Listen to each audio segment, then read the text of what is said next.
Halo semuanya, welcome back to the Sawita Life Channel. Aku Yunita. Aku adalah seorang ibu yang menjalankan program ASI eksklusif bahkan hingga 2 tahun untuk kedua anak aku. Nah, di video kali ini aku bakal sharing pengalaman aku, yaitu tips untuk memperbanyak jumlah ASI pada saat sedang menstruasi. Nah, ini sebenarnya video ini berkaitan dengan video aku yang sebelumnya, di mana aku sharing mengenai penyebab ASI menurun. Jadi salah satu penyebab ASI menurun itu adalah ketika kita mengalami haid atau menstruasi.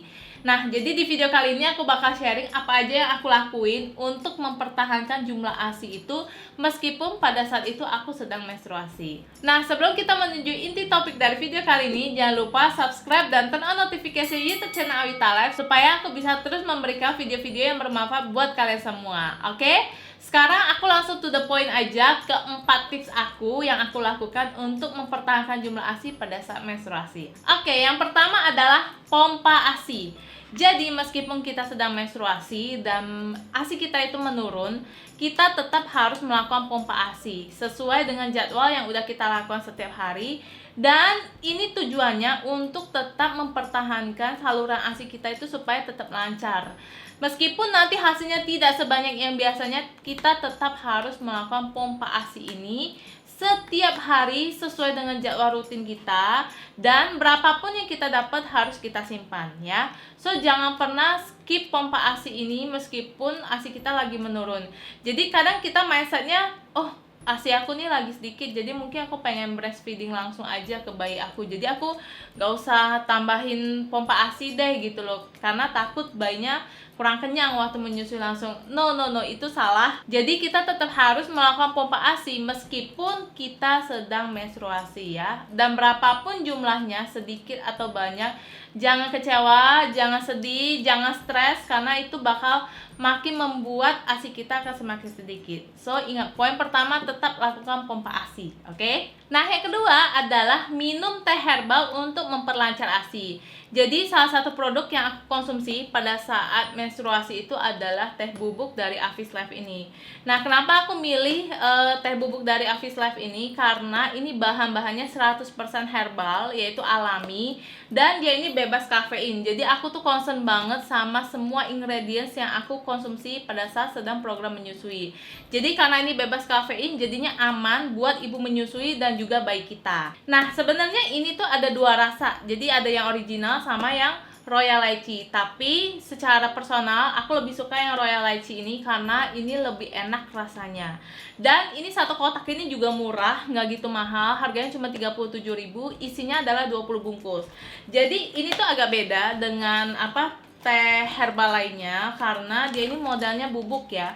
Jadi satu pack ini di dalamnya tuh ada bubuk-bubuk herbal. Jadi kita tinggal tambahin air panas, terus kita tinggal aduk, terus kita tinggal minum. Dan kenapa aku lebih suka yang ini? Karena kalau misalnya dibandingkan teh celup itu kan kita cuma dapat kayak sari-sarinya gitu kan. Sedangkan tehnya sendiri kan masih agak-agak besar dan nggak mungkin kita minum gitu. Nah, kalau ini tuh udah bubuk yang jadi kayak bisa kita minum juga gitu loh. Dan menurut aku hasilnya itu lebih powerful dibandingkan yang teh celup punya. Nah, kalau misalnya aku lagi nggak menstruasi, biasanya aku tuh minum satu hari cuma 1 bungkus aja. Tapi kalau misalnya aku lagi menstruasi, aku minum ini satu hari itu 3 bungkus. Jadi sehari minum 3 kali. Dan menurut aku kalau misalnya pas masa menstruasi itu memang kita harus punya effort yang lebih, karena memang hormon yang ada di dalam tubuh kita itu membuat ASI kita itu semakin menurun. Jadi kita harus imbangin dengan semua asupan yang kita makan dan kita minum pada saat menstruasi tersebut. Nah, kalau misalnya dari segi rasa, Avis Life teh bubuk ini rasanya tuh enak banget. Bener, aku nggak bohong, rasanya enak banget dan wangi banget tehnya ya. Enak banget, dan ini rasanya tuh lebih enak dari teh yang biasanya. Serius, kalian harus nyobain. Kalau misalnya kalian mau beli, kalian bisa langsung cek Instagramnya di Avis Life Indonesia. Nanti aku bakal cantumin juga di deskripsi, oke? Kemudian yang ketiga adalah makan makanan yang mengandung banyak zat besi. Contohnya ini adalah bayam. Jadi dari aku hamil sampai melahirkan sampai menyusui, aku tuh suka banget mengonsumsi yang namanya daun bayam. Nah, bayam ini bagus banget karena mengandung banyak zat besi dan juga asam folat. Jadi aku merasa dengan aku makan bayam ini, salah satu faktor yang membuat anak aku itu makin cerdas dan pintar. Nah, selain bayam, banyak banget makanan-makanan yang juga mengandung zat besi, dan itu juga aku konsumsi. Contohnya daging merah, kemudian ikan salmon, kemudian kacang kedelai, kemudian tahu, kentang, hati ayam. Jadi itu adalah makanan favorit aku selama aku lagi program menyusui. Nah, kalau misalnya lagi datang bulan, makanan-makanan ini bakal aku double. Jadi aku bakal lebih sering mengonsumsi makanan yang mengandung zat besi, supaya pada saat menstruasi itu aku juga nggak mengalami anemia, karena zat besi itu juga bisa membantu untuk mengatasi anemia, dan juga nutrisi ibu menyusui dan bayi kita tetap terpenuhi. Nah, yang keempat atau yang terakhir adalah minum air putih sebanyak-banyaknya, like sebanyak-banyaknya ya. Ingat, karena air putih ini sebetulnya 0 kalori ya, jadi ini tidak menambah massa ibu juga, tidak menambah berat badan, tapi kita sangat memerlukan air putih ini. Jadi minum sebanyak-banyaknya, minimal itu harus 2 liter satu hari, oke?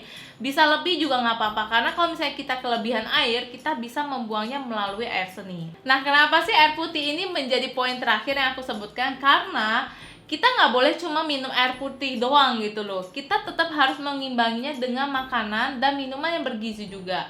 Makanya dari awal aku sebutin kalian juga harus minum teh herbal sama makanan yang mengandung banyak gizi, terutama zat besi ya, apalagi pada saat kita sedang menstruasi.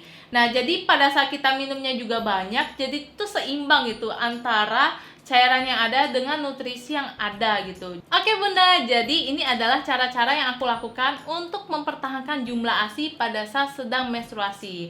Nah, mudah-mudahan sharing ini bisa bermanfaat buat kalian semua ya. Dan jangan lupa kalau kalian merasa video ini sangat bermanfaat, like, share, dan komen juga. Dan juga subscribe YouTube channel Awita Life supaya aku bisa terus memberikan video-video yang bermanfaat buat kalian semua.